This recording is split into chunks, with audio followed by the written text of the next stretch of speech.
إن الحمد لله نحمده ونستعينه ونستغفره ونستهديه ونعوذ بالله من شرور أنفسنا ومن سيئات أعمالنا. من يهد الله فهو المهتدي ومن يضلل فلن تجد له وليا مرشدا.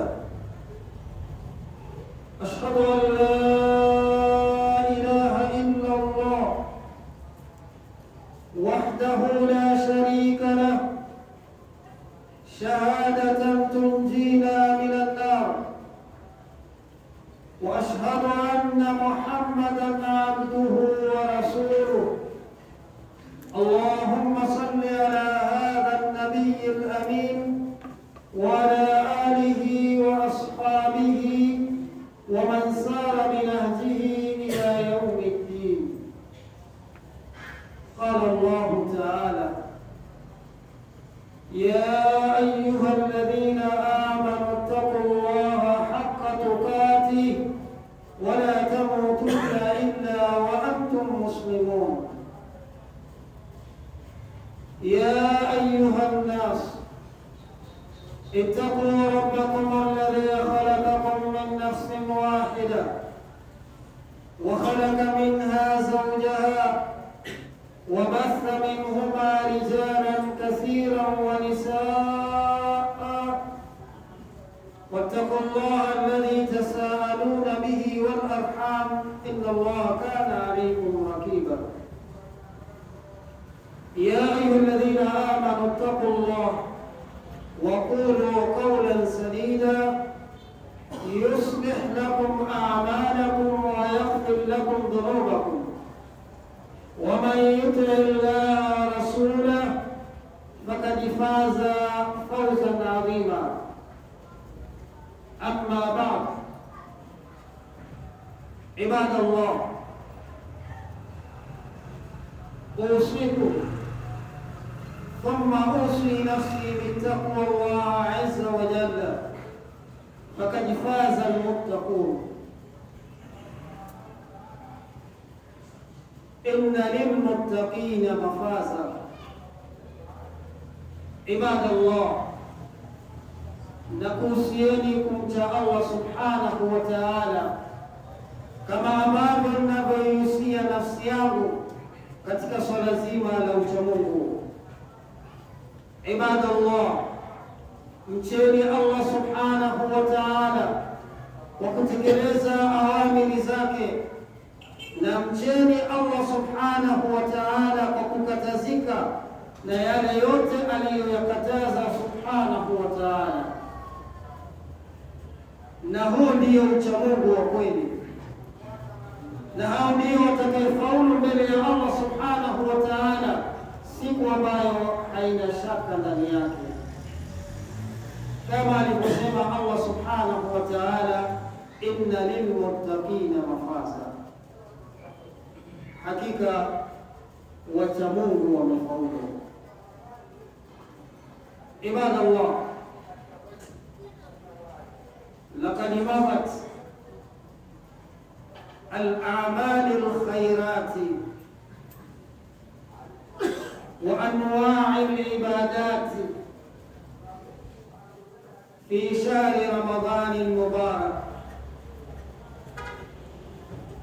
الصيام والقيام وتلاوة كتاب الله والذكر والدعاء وغير ذلك من أنواع العبادات. عباد الله، hakika yamepita matendo mema, zimepita ibada mbalimbali ndani ya mwezi mtukufu wa Ramadhani. Ibada ya funga, ibada ya qiyamul layli, ibada ya kusimama usiku, ibada ya kukisoma kitabu cha Allah subhanahu wa ta'ala, ibada ya dua, ibada ya dhikri na ibada zingine mbalimbali. Waja wa Allah walikuwa wakishindana ndani ya ibada hizi ndani ya mwezi mtukufu wa Ramadhani. Ibada Allah, je, ibada hizi amezikubali Allah subhanahu wa ta'ala, au ibada hizi tumerejeshewa wenyewe wafanyaji wa ibada hizi?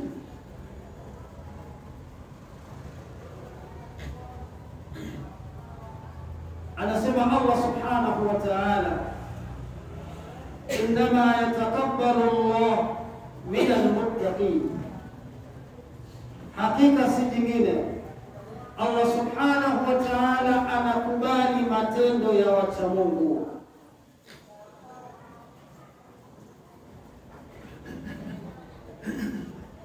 Je, ibada tulizozifanya ndani ya mwezi wa Ramadhani zimetufikisha katika lengo la mcha Mungu ili iwe ni sababu ya Allah subhanahu wa ta'ala kukubali ibada zetu?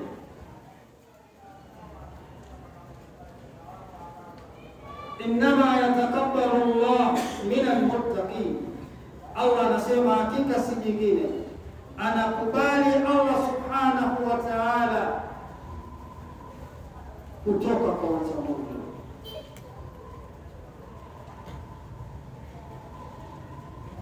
Ibada Allah, watu wema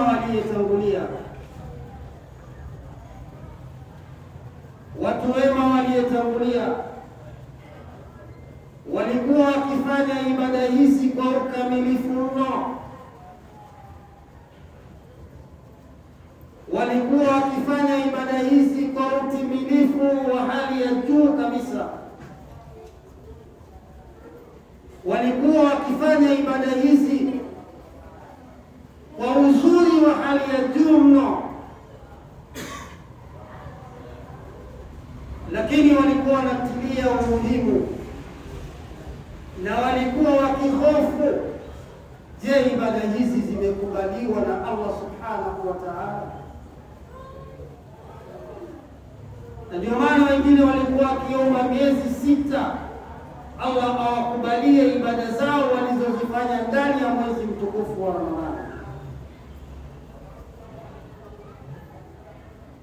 Na hawa ni wema waliotangulia ambao ni kiigizo kwetu sisi.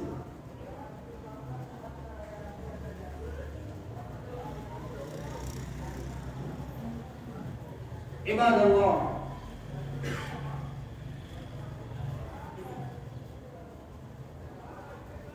عن فضالة بن عبيد رضي الله عنه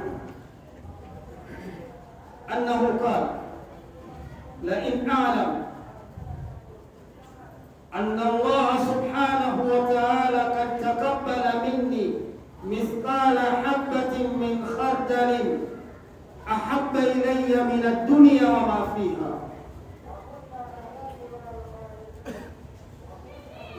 صحابي جليل فضالة radhi za Allah subhanahu wa ta'ala ziwe juu yake, anasema laiti mimi ningekuwa na uhakika kwamba Allah subhanahu wa ta'ala amenikubalia ibada ndogo mno mfano wa punje ya khardal, ingependeza mno kwangu mimi kuliko dunia na vilivyomo ndani yake. Achilia mbali ibada kubwa. Na kuna wengine wakasema, nikiwa mimi na yakini kwamba Allah amekubali ibada zangu ninazozifanya, kuondoka katika dunia kwangu ni kheri kuliko kubakia katika dunia. Hawa ni wema ambao waliyetangulia walijua thamani ya ibada, walifahamu kwamba Allah anakubali ibada za watu gani, na wao hawakujitia katika mizani kwamba wao ni wacha Mungu.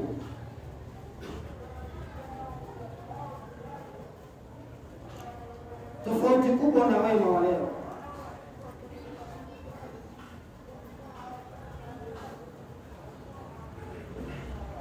Allah subhanahu wa ta'ala alipowasifu watu wema waumini katika sura Al-Mu'minun, Allah subhanahu wa ta'ala anasema qad aflaha al-mu'minun alladhina hum fi salatihim khashi'un walladhina hum 'anil lagwi mughridun والذين هم للزكاة فاعلون والذين هم لفروجهم حافظون. Allah subhanahu wa ta'ala alipowasifu waumini alisema hakika wamefaulu waumini wale ambao ndani ya swala zao wana unyenyekevu, wale ambao wamejiepusha na mambo ya lagwi. Mambo ya lagwi wanayapuuza, hawana habari nayo. Wale ambao wenye kutekeleza ibada ya zaka, wale ambao wamehifadhi nafsi zao na machafu ya uzinifu. Allah alipokuwa na wasifu waja wake wema, hakusema Allah subhanahu wa ta'ala kwamba waumini ni wale ambao ni wanyenyekevu katika swala zao ndani ya Ramadhani,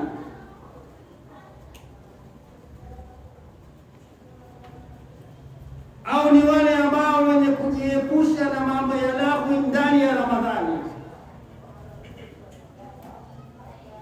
au wale ambao wenye kuzihifadhi nafsi zao na machafu ya zinaa ndani ya Ramadhani. Allah hakusema.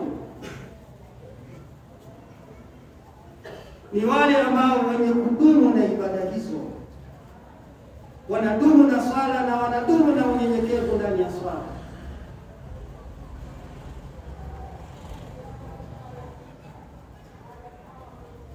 Kuna baadhi ya watu huwa ndani ya mwezi wa Ramadhani wanapaki vyombo vyao vya usafiri pembeni, wanayapaki maasi yao pembeni.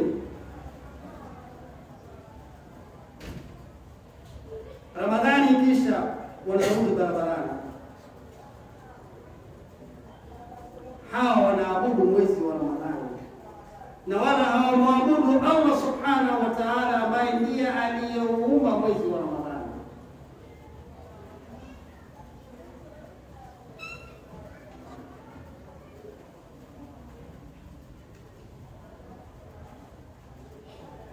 Allah subhanahu wa ta'ala anatuambia aina miongoni mwa aina za watu katika sura Al-Maida. Anasema Allah subhanahu wa ta'ala, wa idha ja'ukum qalu amanna wa kad dakhalu bil kufri wa hum kad kharaju bihi wallahu a'lam bima kanu yaktumun. Allah subhanahu wa ta'ala anatuambia aina za watu. Anasema Allah subhanahu wa ta'ala, wa idha ja'uku, wanapokuijieni nyinyi waumini, wanapokuijieni nyinyi, qalu amanna, kusema sisi tumeamini, sisi tupo sawa sawa, sisi tupo pamoja na nyinyi. Wanaficha kile kilichomo ndani ya nafsi zao.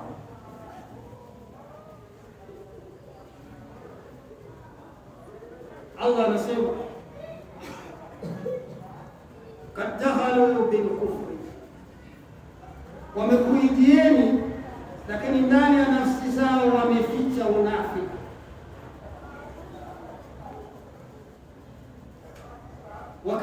Wahum kad kharaju bihi, wakati wameingia na unafiki wao, na wametoka na unafiki wao, lakini mbele ya nyuso zenu walikuwa wanasema qalu amanna, sisi tumeamini, sisi tuko pamoja na nyinyi.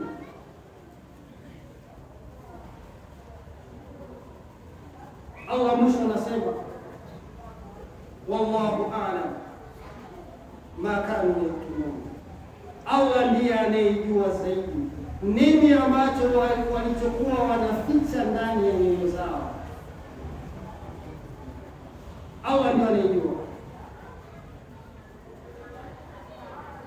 Wameficha ndani ya nyoyo zao kufuru na unafiki.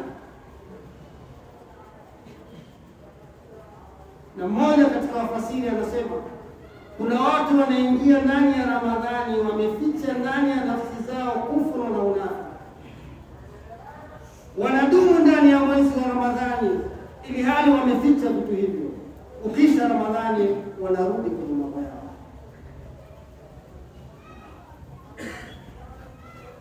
Hawanufaiki na chochote ndani ya mwezi wa Ramadhani, sio funga, sio kiamu laili, sio mawaidha,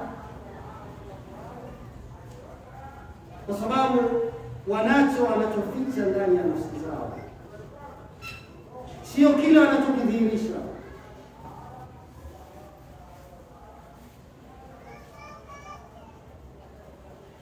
Na ndio wengi watu wanaficha maasi ndani ya Ramadhani. Wametoka huko na maasi yao, imefika Ramadhani wanayaficha ndani ya nafsi zao. Ikisha Ramadhani wanarudi ndani ya maasi yao.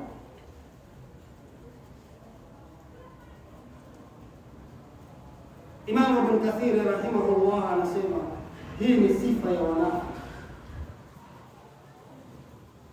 Na pia Imam Qurtubi wakati akifasiri aya hii anasema hizi ni sifa za wanafiki. Anadhihirisha kitu kingine, anaficha kitu kingine, na hicho anachokificha ndiyo kimo ndani ya moyo wake kabisa.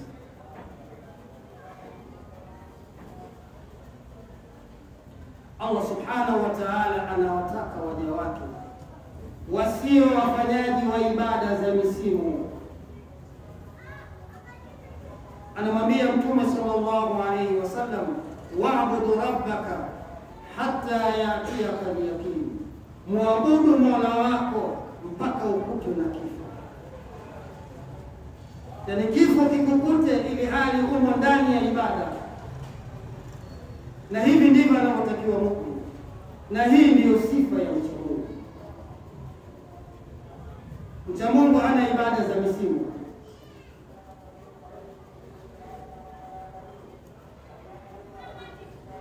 أقول قولي هذا أستغفر الله لي ولكم فاستغفروه إنه هو الغفور الرحيم وهو البر الكريم فاستغفروه.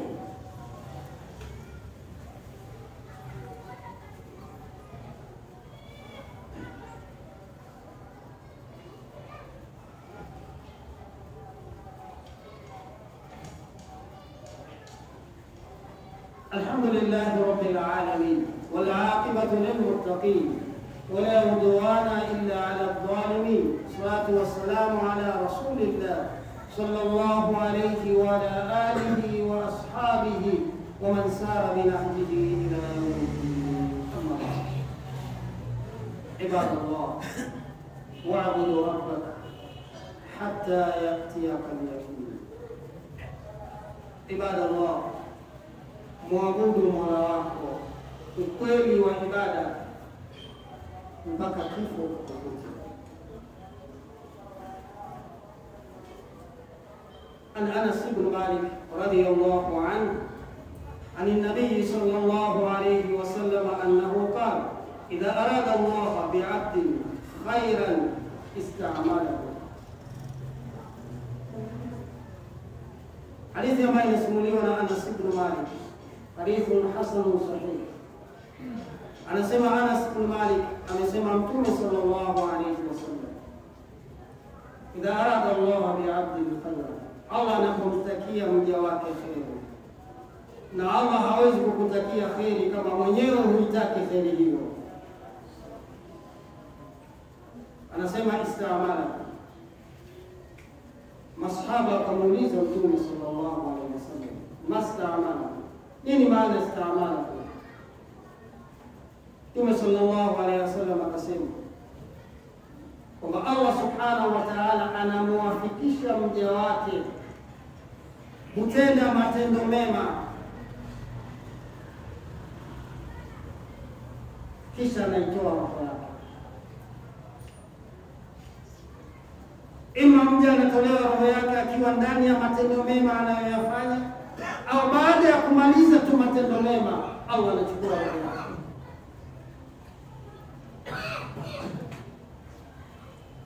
Huyu mja Allah amemtakia kheri kwa sababu yeye mwenyewe kaitaka kheri.